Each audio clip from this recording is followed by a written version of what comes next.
thibitari-ini ya Mathari guku Nairobi.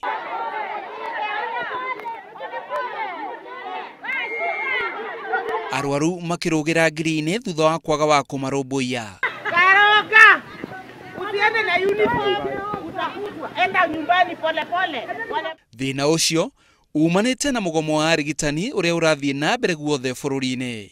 Our patients, when in the morning when they wake up, we establish the number of patients we have to ensure that all the patients are present.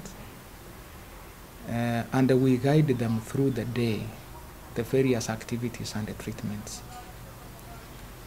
So when there is nobody there to guide them, some of them can engage in an activity like the one we have seen today. Aria mari na arwaru thibitari-ini yo matiri na wa gwika. Nilikuwa nimekuja kuona mgonjwa wangu nikimletea lunch. Sasa nikapata hatuwezi ingia juu hata wagonjwa kuna wengine wajapewa dawa. Sasa unaona kuna wengine hata wanaruka. Sasa ikabidi tumekaa nje, uwezi ingia huko ndani, juu kingia huko ndani ni vita, wajapewa dawa. Aria nao matungatagirwo guku maroiga ni maguthinika mugomo ucio wathie na mbere.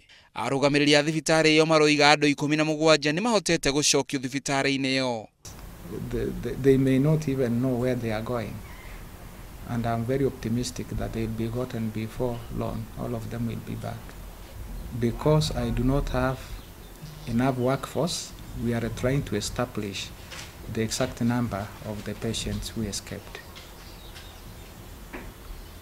So currently 16 have been recovered and they are in the ward. Borithi nao ni matumitwo kugacirithia ugitiri. We have all the strategies in place.